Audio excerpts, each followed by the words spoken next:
this is honestly one of the best tools to communicate visually with whoever is going to be signing off or paying your check. And then this also protects you at the end of the job when you actually fly the job. The more logistically difficult a shot is, usually the better the shot's going to be because it's worth the effort.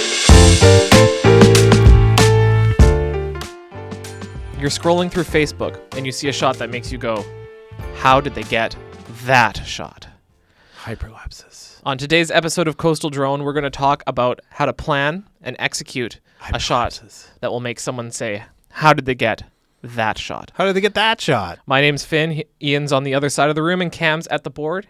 And today we're going to talk about planning and executing a shot that will wow everybody on social media. Wow. Hyperlapses. We're talking about hyperlapses. We're talking about how to get a shot that will wow someone, and we decided on a hyperlapse. But specifically, we're talking about hyperlapses today. So when we were on a couple days ago, we were thinking about like let's try and get a shot that can wow people or make it like a really visually interesting shot. So the process that we went through is, well, what kind of shot are we going to get? Where are we going to get this shot?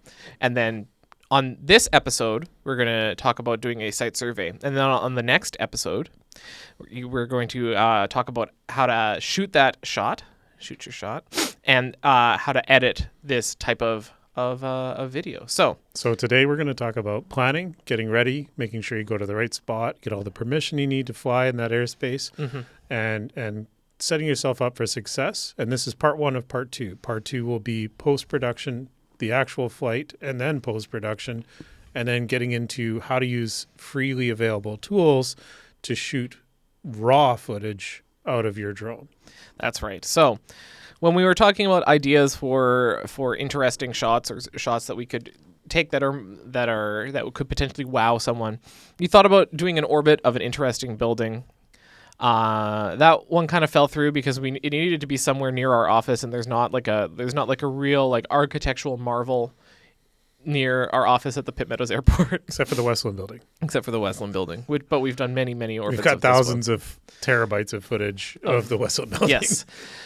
We thought about doing a hyperlapse of a busy neighborhood or road. Ian already kind of gave away the bag here, but that's kind of what we settled on. Hyperlapses. And we also thought of doing a following shot of the company Coastal Drone Mobile. This is also a shot that we've already done, but there's also not a great spot to get such a shot. And also, this type of shot needs multiple people and a little bit more planning to go into it. Let's be real. This was easy to do in short notice, and we kind of needed content this week. So we're doing this. You guys are going to enjoy it because it will actually be really cool and useful. Mm-hmm. But we're going to do the harder stuff when the weather's a little more cooperative. Yeah, there's been lots of fog this week, so we didn't even. It was unclear yesterday. Like the fog cleared yesterday at around 12 o'clock noon. It was unclear if it was going to clear at 12. And if it didn't clear by 12, then the fog was never going to clear, because that's what's been happening here in Metro Vancouver. So we decided on a hyperlapse. These are interesting shots. People really enjoy hyperlapses. It's a type of shot that is very appealing, and it's got some interesting technical considerations for the post-production side. So that's why we picked this shot, because it's both interesting in terms of where to select a site for the hyperlapse, and also the post-production is interesting. Yeah. There's just to clarify, what the heck is a hyperlapse first off? Hyperlapse is a time lapse, so lots of exposures or a long period of time on a shot that's sped up to be faster than real time. But the hyper comes from the fact that the camera is also moving while you're making the shot. There's a couple ways you can do this. One of the popular ways early on was take a camera, take a shot, move it, take another shot, move it, take another shot on a tripod, and follow a line. You can do static shots, of course. But then now, of course, with a drone is really cool because you can move the drone in a predictable and linear fashion and be very smooth, and then you can get a really cool time lapse out of it. There's two ways you can do it. You can do it through still photos, or you can do it through a really long video. We're going to be talking about doing it with still photos as we go through our planning process. But first, we got to get the regulations. And first, we got to pick the site. Let's get the site first. So after we decided on the hyperlapse, Ian and I talked about a number of different options on where we could shoot this hyperlapse. We basically had one one requirement for this, and that requirement is that it needed to be within driving distance of our office, and like a reasonable drive from our office, like maybe max 15-minute drive. The first idea we had was to do it in downtown Pitt Meadows, which is just a stone's throw from where we were at the time. Pro of this, lots of car traffic and pedestrian traffic, which makes the more things in the shot that are moving, the more interesting the hyperlapse is. And Pitt Meadows, the city, the holiday lights that they put up every year are actually, they do a very good job with decorating the downtown with some interesting holiday decorations. But the con of this is bystanders and takeoff and landing location. So It's a bit tough. It's a bit tough. If we wanted to actually get a really interesting hyperlapse, the drone that we selected, we selected the Mavic 3 for this one, and that one doesn't have a parachute. So Used to, sort of. And we'll talk about this later in the next episode, but hyperlapse is generally maybe could be about a 20-minute shot where the drone is moving. Very, very challenging to make sure that there's no one within 5 meters because it's a busy downtown, and Pitt Meadows, this part of Pitt Meadows is quite walkable. Like, it's a very walkable little neighborhood. So there's always, and it's near an elementary school and a high school, pardon me. So there's always kids on bikes, people walking their dog, things like this. So it would be very, very challenging. And then a takeoff and landing location. Everything in this area is either private property or municipal park. So it's finding a takeoff and landing or the sea and rail tracks, which you can't trespass onto for the purposes of takeoff and landing. So it would be a very, very challenging area to secure a takeoff point that we would be allowed to use. Yeah. So the main thing is also once you're filming a hyperlapse, we're going to talk about doing waypoint hyperlapses today. When the drone's running, you can't maneuver it. It's got to stay exactly as it is, or else you need to stop and restart your hyperlapse, which is going to cause a break in the motion. It's going to ruin the effect. Yeah, if someone were to walk under the drone, Ian would have to cancel the hyperlapse and start over and start from scratch. And if it takes 20 minutes, we've got 3 batteries in our kit. That means we get 3 tries at the hyperlapse, realistically. Yeah, exactly. Without having to recharge. The next one we thought about was the Barnston Island Ferry. There's an island in the river called Barnston Island near Pitt Meadows, and there is a car and passenger ferry that goes between, and it's actually kind of an interesting old boat. You don't see this kind of thing very often anymore. They used to be very common in the Lower Mainland, these types of like 3 to 4 car passenger ferries that cross the river. They have mostly disappeared and been replaced by bridges. So we thought it could be an interesting thing to capture. But the flip side of this is of the 3 places we discussed, this one is the farthest one. It's about a 15-minute drive, so it's a little bit further away. Yeah. And the biggest issue is that the boat is actually not on a timetable. It only runs on demand. So someone drives up and they take the boat across. So, unless we came in 2 cars and it was my car that was on the boat, or the coastal drone car. We could be sitting out there for 2 hours, 3 hours. Yeah. There's no guarantee that the boat's going to run. Yeah. So we decided that while we agreed that this would be probably the most visually interesting one, it's too unreliable to be able to get this hyperlapse on a short notice. The more logistically difficult a shot is, usually the better the shot's going to be because it's worth the effort. But for the sake of what we're doing today, You know what would actually look the coolest on this is my truck. But that would be very logistically challenging because my truck needs a new transmission. So we're not going to tow it there for the shot. And then the idea number 3 we had was a capture of the Golden Ears Bridge. Yeah. So pros of this, lots of cars. So again, interesting movement. Also, the Pitt Meadows Airport is in the background of this of this bridge, and this bridge is very, very unlikely to have bystanders. Maybe you'd see someone cycling across the bridge, but this bridge was not set up for... It's not really pedestrian friendly. No, there is a pedestrian walkway, but I drive across this bridge every day to get to work for now 2 years, and I think I've seen 1 pedestrian in like 2 years. So yeah.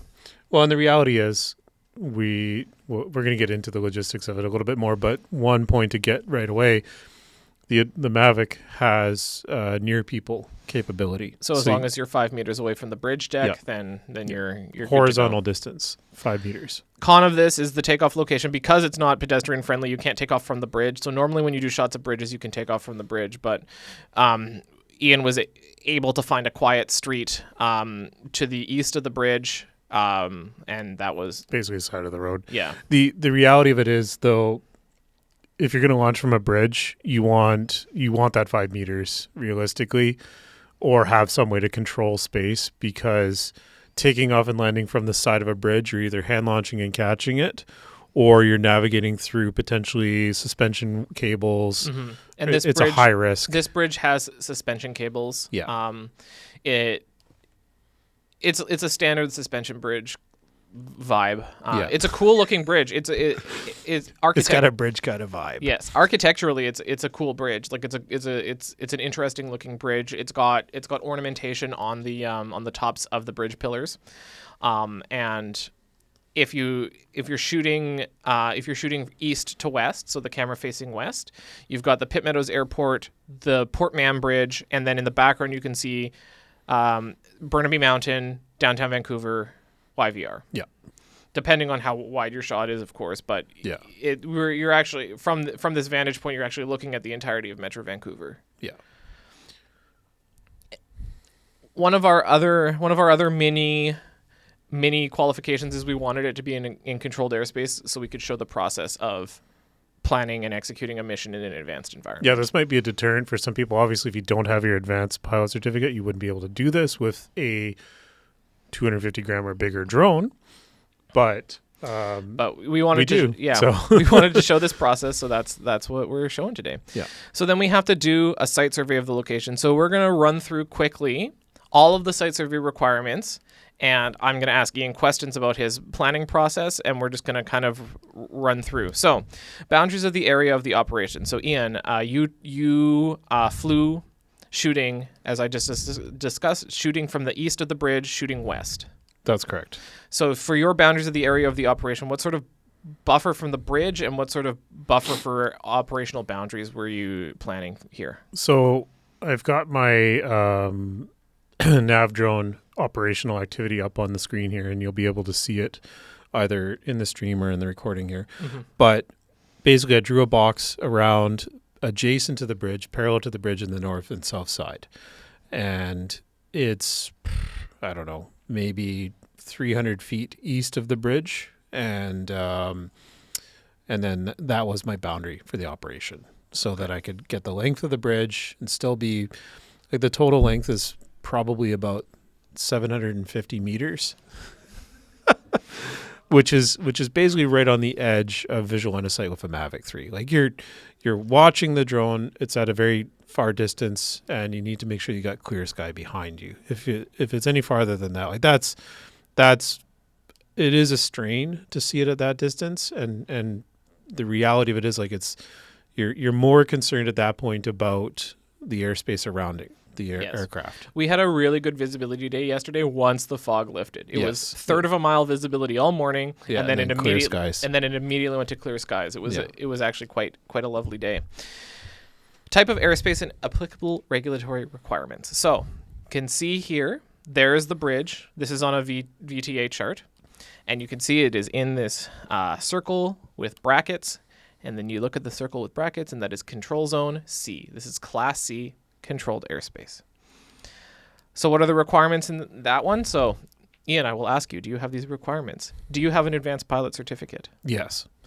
Does the aircraft that you selected for this operation have a safety assurance declaration for controlled airspace? Yes, it does. Did you acquire permission from NAV Drone? Yes, I did. What was your maximum altitude that you planned at? For this location, it actually spanned 3 different boxes. Mm-hmm. So in the grid, NAV Drone, you'll see, like, the darker the shading of the grid in advanced, the lower you are allowed to take off and land. Mm-hmm. Or, sorry, the maximum ceiling is lower. For this one, adjacent to the bridge, it was 60 meters for 2 of the grid boxes, and then the southmost one was actually... it would have been 400 feet, right? It might have been 300. Oh, okay. But yeah, it was higher, but it takes into account the lowest box that you're in. So Yes. 60 meters was the automatic approval altitude. So is that what you requested Yep. on your NAV drone? Okay, yeah. So if Ian needed to request above 60 meters, 200 feet, then it would need to go to someone. It would go to the sentry. Exactly. They would punt it to the tower, and then the guy from the tower would call Ian and yell at him. It would probably be a couple business days. Yes. It's not an instantaneous automatic approval. When you work with what's in the grid and choose an automatic approval height or less, it is an automatic approval. So altitudes and routes. So we mentioned the maximum altitude. What altitude did you actually fly the Hyperlapse at? 55 at the most. I gave Okay. myself a bit of buffer. Wise decision. Well, there's two reasons for that. The 60 meters that is on the NAV drone map is to the surface. Mm-hmm. I was up the road a little bit and potentially probably 3 meters above sea level or above surface level. In this case, they're both the same here. But so my relative GPS altitude would have been higher than what I was actually approved if I hadn't have done that. So Ian took off on the north shore of the river to the east on some back roads. So what was the route to get to the bridge? Did you start from the near side of the bridge and then shoot the Hyperlapse out, or did you start from the far side of the bridge and shoot the Hyperlapse in? I sent the drone as far away as possible at the start. You always want to start your plan at the beginning of your flight, go as far away as possible and always come back towards you. So then if you run low battery, you're not running out of battery across the river or an obstacle is in the way. So was your route to get there would just fly direct to the starting point?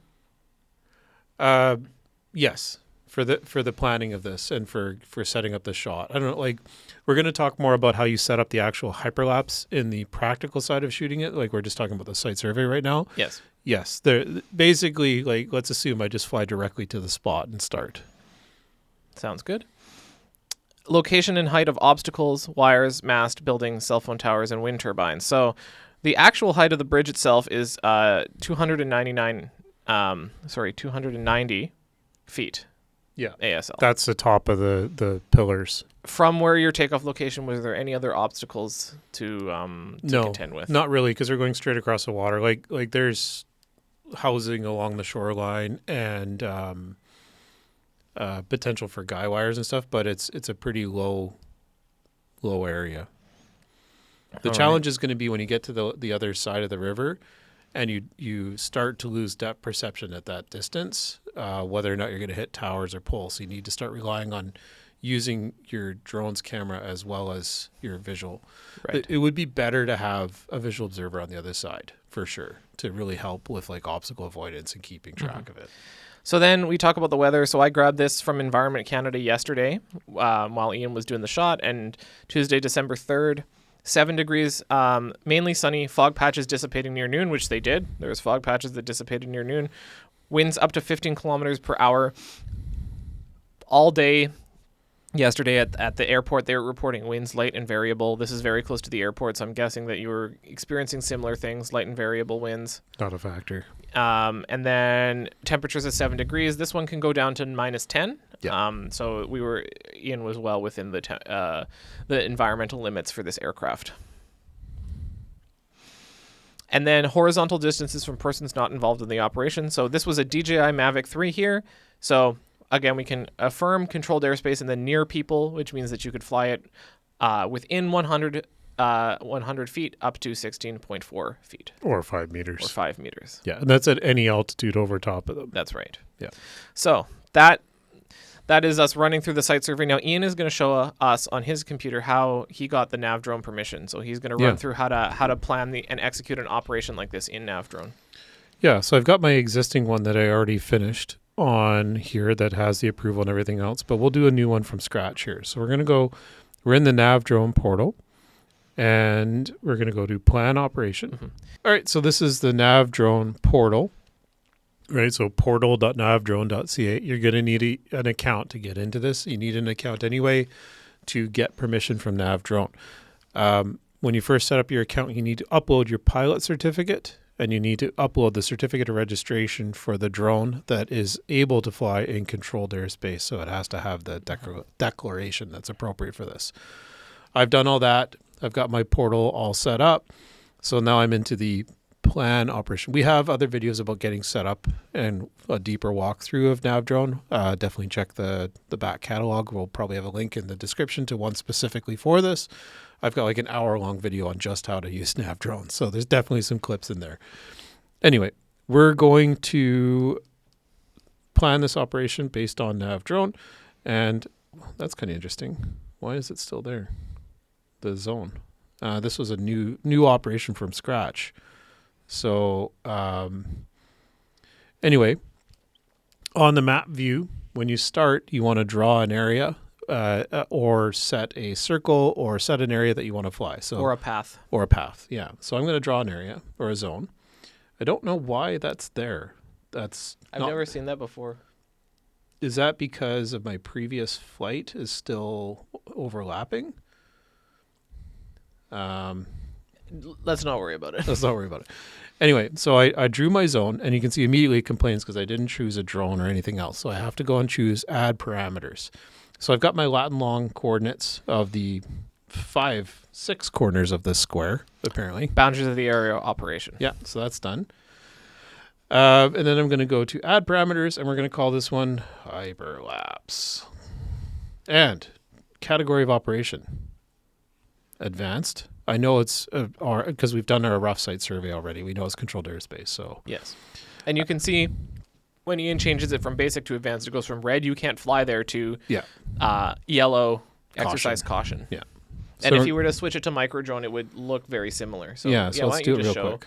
So you can see it's yellow, but there's no grid because you can't get permission for micro because you don't need permission. Permission is implied. Yeah. So that's what it would look like for micro drone. And again, yellow, exercise caution in this area. Yeah. So orange, activity. It's going to be photography. Photo and videography. Okay. Operations, visual line of sight. If you were to select BVLOS, it's going to yell at you. Which is funny. Yeah, that you can even do it. Choose your time of operation, and it's going to be in your local time zone. So we'll say today, let's do it at lunchtime. Yeah, that's when we shot it yesterday. Yeah. And I shouldn't say we, I wasn't there.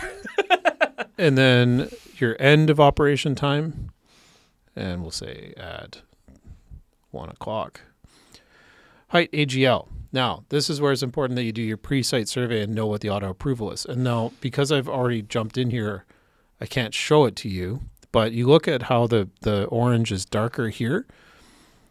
In the site survey process or looking at the map, when you click on the map, it will tell you what the auto approval altitude is. I'm going to tell you it's 200 feet because I know it is. Yes. So Ian mentioned that when you do your pre-site survey, you need to know the auto. You actually don't need to know the auto approval altitude, but if you request higher than what you actually need, it may get punted to someone. So if you were doing an operation that actually required up to 400 feet AGL, well, obviously it's most likely you're going to need to talk to someone, and it's kind of moot anyways if you need to look at the auto approval. But if you're, I spoke to, I did speak to someone in air traffic control one time who said that they would often get sent these approval requests for operations in and around the airport, and then they would call the person, and this person said that often they were calling real estate photographers, and the real estate photographers were just always requesting up to 400 feet. And he would ask them, oh, well, what's the actual maximum altitude that you need? And they said, oh, it's like 50 feet. And he said, okay, resubmit the application with 50 feet and I'll approve it. So yeah, make sure that your altitude request is reasonable. I would say that this altitude request that Ian is making is a reasonable altitude request. It would be nice to be a little higher, right up adjacent to the bridge because of the perspective. Like, the goal would be to get the airport in the shot as well, and from 200 feet, you might not get it. Right.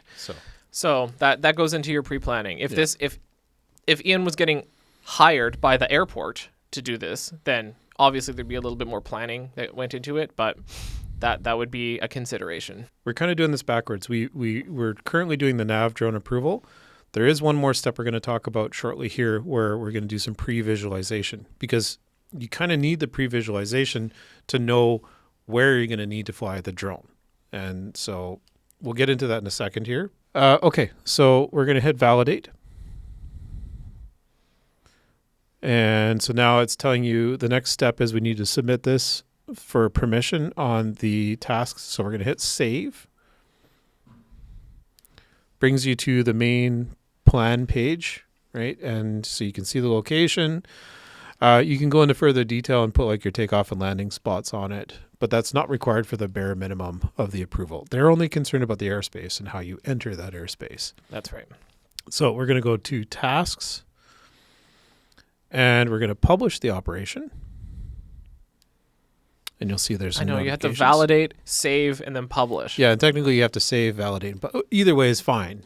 Like obviously we're getting to the same. It's something that trips people up though, that you Yeah. have to just keep clicking because it's all in the same spot too. Yeah, and it's yes. Yes. Okay, so now we're into the tasks, and you can see it's red because there's an outstanding task. And this is regardless of whether it's an auto approval or a manual approval for controlled airspace.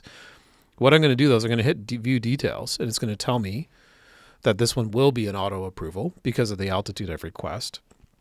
So I know that I can do this kind of last minute. Whereas if it was a manual approval, you need to give yourself a few days notice at minimum. Depending on the complexity of the operation, it could be a lot.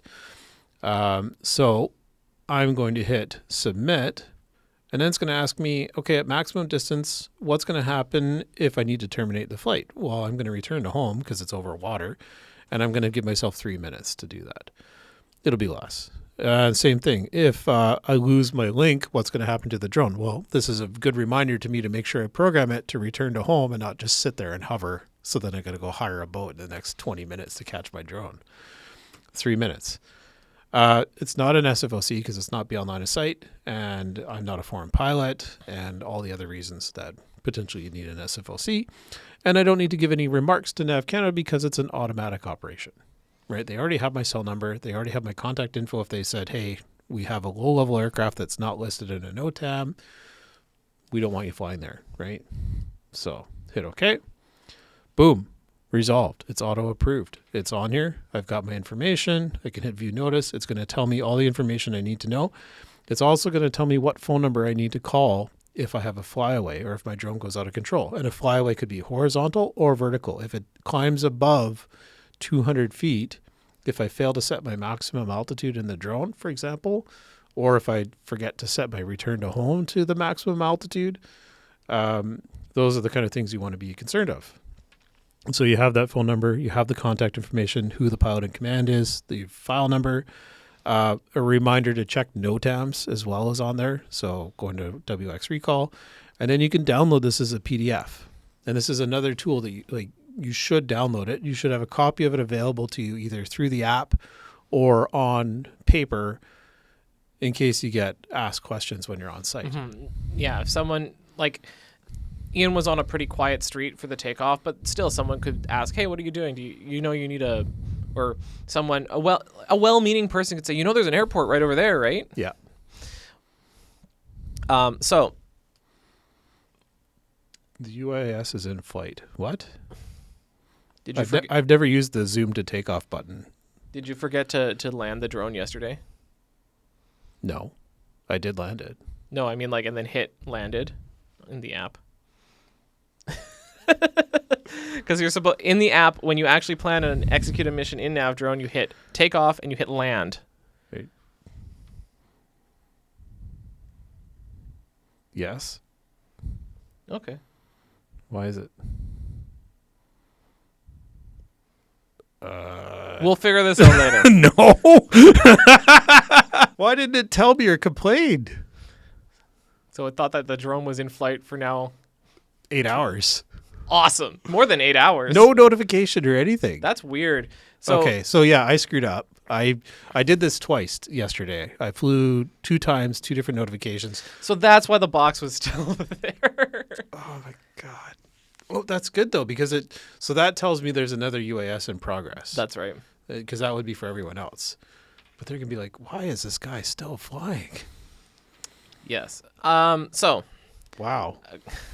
A question for you there, Ian. Not about this. So a question for you. If realistically, this site survey process, how long so from the moment we decided, let's do the Golden Ears Bridge to the end of the site survey process. How long of a process was, because this was an auto approval, how long was that full process? 10 minutes or less. 10 minutes or less. That's right. So, you need to do your due diligence when you're preparing a site survey, but for something where you get automatic approval, it most likely will not take you like hours. Yeah. I spent more time wandering around looking for a decent and safe spot where I'd have good visual line of sight across the river to take off and control the drone from. That's right. Yeah. So speaking of taking off and controlling the drone, one of the things that if you're doing this for videography, one of the things that you'll want to do is do some pre-visualization of the shot. So Ian's going to pull up Google Earth Studios, which is a program that you can use to pre-visualize shots, and we're gonna look at like kind of the planning process of this. Yeah, so this is a super cool tool, and if you haven't heard of Google Earth Studio before, it's basically, it kind of looks like a video editor, but it's meant for pre-visualizing camera moves. It's not just for drones, it's for a bunch of other stuff, but it's absolutely perfect for drones. Do you have to pay for it? No, it's free. Well, yeah, I think it's still in beta. So it's been in beta for 3 or 4 years now, and it maybe will stay in beta forever. I don't know, but there is, like, you can't use the footage, your previous footage commercially. That's against the terms of service. But like for using it as a tool to pre-visualize where you're going to fly your drone and get an idea, this is an awesome tool. So you sign up with a Google account and get logged in. When you get logged in, this is the studio view that you get. So you have a camera view and you have a map view where you can visualize. I'm going to load up the one that I already made just for time's sake here. So we'll go to Golden Ears. And you'll see on the left side, I've got a visualization of where the camera is and its path that it's going to take. And on the right side is a render of what the camera would see at that perspective. And on the bottom here, you've got keyframes, just like on an animation timeline, of location, long altitude, and then you can also set a camera target, and then you can also keyframe rotation and everything else. But one of the most important things is camera field of view. Now you'll notice this looks like a long shot. This is at 15 degrees field of view, which is the telephoto lens on the Mavic 3. Now, we'll get into it on the probably in part 2, but it's another one is the Hyperlapse doesn't work with the telephoto lens. It only works with the 24mm. So in order to recreate the shot, I would have to fly the drone in video mode and then take that video and turn it into a hyperlapse, which could look pretty cool. And maybe we'll try it some other day. But anyway, so what I can do here now is I can change this from 15 degrees to 84 degrees, which is the field of view of the 24mm equivalent wide angle lens. And where could you find that information if you were someone who was on looking for it? On the DJI spec page. So if you go to the drone, so this is the spec page for the Mavic 3, which is now discontinued. Go to specs, go down to camera under show more. So you've got 2 different cameras. There's the Hasselblad, which is a wide. It has a field of view of 84 degrees. And then there's the telephoto camera, which has a field of view of 15 degrees. So then I take that. Can you set other camera parameters in this one, or is it just the field of view that you just field of view? Yeah, which is all you need, right? So now I've set this to 84 degrees, and you can see it's a much wider shot, right? So I can previs what that looks like, and I can go back to telephoto and see what the telephoto shot. So where the drone is located right now is a great location for the telephoto, and I'm going to just hit play, and you'll see the animation. And you can see 240 frames worth of what that would look like. And this is essentially what a hyperlapse would look like. And you can see how the drone moves along the path, but I've also set a target. I've dropped a target essentially on the control tower of the Pitt Meadows Airport. So I've got some sort of object that would reveal. Now remember how I said 60 meters might not be enough, right? It's not bad, but it's not great. The Pitt Meadows control tower is not the tallest one. I think it's not. 3 or 4 stories tall. Yeah, exactly. So let's switch it back to 84 millimeters, and let's figure out, okay, this is way too far away now. The shot is, like the drone is way too far away from the shot. So we're going to relocate our location here. So I'm just going to move the drone out of the way, and then I'm going to grab this dot here, which is the keyframe, and I'm going to move it closer to the bridge. And I'm going to tell you right now that the 60 meters in Google Earth is not the same as the 60 meters in reality. They both use the same ellipsoid height projection system, so WGS84, but it's not the same. I'm not sure what the reference is, but let's bring it down to 40 meters, and that looks fairly close to what I saw in reality. So something to keep in mind is it may not be exactly the same. So we've now brought this keyframe closer to the bridge because you want a strong subject in your video, right? And then the other thing I'm going to do is let's go to the other keyframe. So we'll just move the time to the last frame. And because we're not using the telephoto lens anymore, maybe we'll just focus on the bridge instead. So let's bring it nice and close to the bridge. And then we're going to move the target to the center of the bridge. So what this is now going to do is the drone is going to flip around and focus on the bridge, right? So we'll just hit play, and you can kind of see what it's going to look like. And I get a pre-visualization of what I want, and it's kind of looking at the center of the bridge. And you can see how the drone flies away and backwards. So now I've got my time lapse, but one thing you can also do, which is kind of cool, is I can move my target height.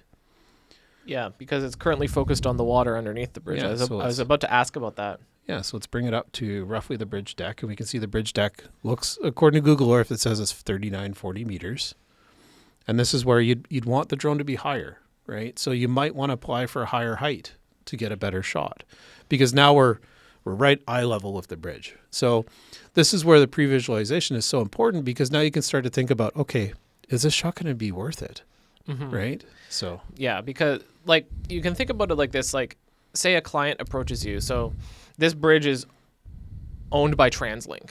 Say TransLink approaches you and they want to do a video project where they get a hyperlapse of every single one of the bridges that they own in Metro Vancouver, which I believe is all the major bridges. And then you do this pre-visualization and you tell them that, and then you can tell the client, look, this is going to take a little bit of time to get approval for all of these. Yeah. Yeah. And it's basically, you can save this, you can actually render it out to a video and send it to the client and say, look, this is what it might look like, or a close approximation. And we've done that on other commercial jobs before. Downtown, a lot of footage downtown will show, okay, this is what I envisioned for the shot. Are we on the same page? Because then the client could say, actually, can you try taking it from the other direction or something like this? Or they say, you're totally off base. And then this also protects you at the end of the job when you actually fly the job. Yeah. Because they've approved this pre-visualization, and then they say, this looks nothing like what I thought it was going to look like. Yeah. And then you say, oh, but you signed off on this. Yeah, because communication is more than just verbal, right? And you need some sort of visual aid. And this is honestly one of the best tools to communicate visually with whoever is going to be signing off or paying your check. Okay, so this is Google Earth Studio. This is the previs, right? This is approximately what we plan to do for the flight. All right, what else do we need to do to make sure we're ready for the day we go fly this? We've got it. We've got the permission from NAV Drone. We've done the pre-visualization. Well, I'll go back to my my list of requirements for this job from regulatory standard, and we've hit all of them because the other ones are stuff you've already got: safety assurance declaration, advanced pilot certificate, NAV Drone permission, and we've got the automatic approval. So from a regulatory perspective and from a pre-flight planning perspective, we've successfully planned this operation. Okay, so let's do the last little bit of before we head out, right? Gear. For episode 1. So gear. Drone.